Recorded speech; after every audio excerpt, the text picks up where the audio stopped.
With the NBA season just around the corner, trade rumors are escalating surrounding the Milwaukee Bucks, and a report has dropped recently revealing a new Bucks target. So to break that down, as well as discuss a major Khris Middleton injury update. We have a lot to go over on that front, so I don't want to stay tuned for that on this episode. But before we get into it, quick reminder to hit the subscribe button. If you're part of the 80 or so percent who aren't subscribed to the channel, we're getting very close. We're less than 100 subs away from 1,000. It's been a goal of ours for a while, and if you enjoy daily Milwaukee Bucks content, this is the place to be. So hit that subscribe button, and thank you guys for your continued support. But we have a lot to go over today, and a recent article dropped revealing one surprise trade target from every NBA team. And the Milwaukee Bucks is a very interesting one. And there was also another report that dropped revealing that the Bucks are interested in this guard. You see this here. Milwaukee Bucks urged to trade for the $30 million sixth man of the year. You can leave your guesses in the comments who it is. I'm about to show you. It is not Khris Middleton. It is Jordan Clarkson for the Milwaukee Bucks. So obviously, Jordan Clarkson is a very interesting trade target if you're the Milwaukee Bucks. We've been going over it a lot on this channel. Not Jordan Clarkson in particular, but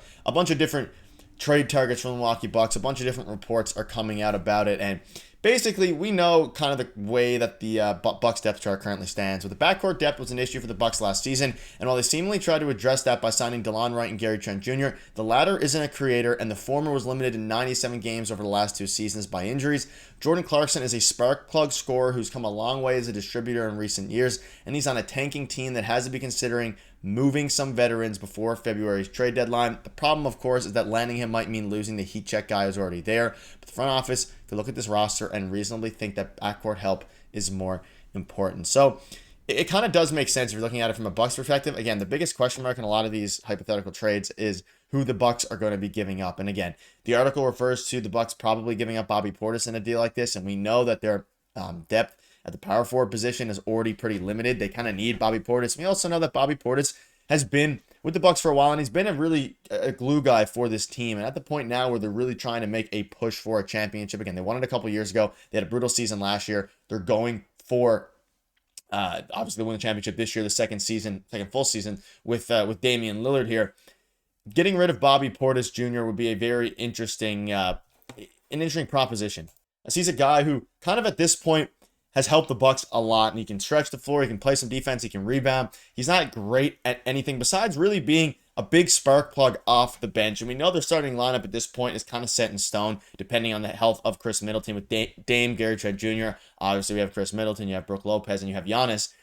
Off the bench, Bobby Portis is going to provide a ton of things, so if he has to go in the trade package, then it'll be interesting. And Clarkson, he would be a very big contributor to a team that is looking to contend for a championship. He's 32 years old. He doesn't fit with the Utah Jazz timeline. Obviously, they're in a full rebuild here. Last season, he averaged 17 points and 5 assists, shooting 41% in 55 appearances last season. He's obviously not super efficient, but he is a former sixth man of the year. And he actually, on the Jazz, because obviously they didn't have many creators, he was able to facilitate a bit more and put up 5 assists, which was a career high for Jordan Clarkson. It was very, very solid for him. But if he can come in off the bench, if the Bucks trade for him, and just provide some immediate scoring, it would be very interesting. The other problem with this trade is that the Bucks do have Gary Trent Jr. So that was one of their big splashes of the offseason. They signed Gary Trent Jr. the veteran minimum. They obviously also signed Taurean Prince, who in theory could kind of take over that 3 and 4 spot that Bobby Portis mainly a 4, was looking to occupy. And they obviously have some other guys that they might be looking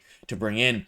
But with Gary Trent Jr., it's not necessarily, it's not a direct comparison to Jordan Clarkson. Gary Trent Jr. is a better player at this point in his career, in my opinion at least. He can be a starter on a team. He's a more efficient, better defender, more tenacious defender.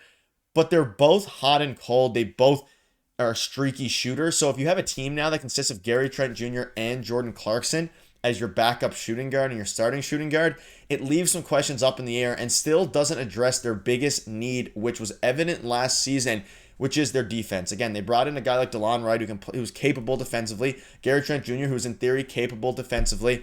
But the biggest question mark will be, why would they give up assets at this point for a guy like Jordan Clarkson, who will absolutely help them on offense, help their bench with some scoring? Because at this point, they don't have too much scoring off the bench. You have Pat Connaughton, you have DeLon Wright, Taurean Prince, guys like that. Maybe A.J. Johnson factors in there somewhere, A.J. Green as well. But it's not at the point now where they should, in my opinion at least, focus on a scoring first guard. If you're going to bring in a guard, you should bring in a guy who has some 3-and-D potential, because they also have Terrence Davis signed, and I'm not saying he's anywhere close to Jordan Clarkson's level of production, but we've seen when it comes to inefficient scores off the bench, Terrence Davis can do 80% of what Jordan Clarkson could do if he has a good year, and then you're not having to give up anybody. He's already signed, so you wouldn't have to give up any assets, keep Bobby Portis, and I think ultimately that might be a better route, maybe giving Terrence Davis a shot, maybe even giving A.J. Johnson a bigger role. I think there's other ways to go about it here, so I don't think this particular trade is super likely, but it was gaining some traction, and I'm curious to see what you all think about it. At the end of the day, though, Jordan Clarkson is like a verified bucket getter. He scores every single year. He's a great scorer, and any team could use that, especially a team looking for a championship.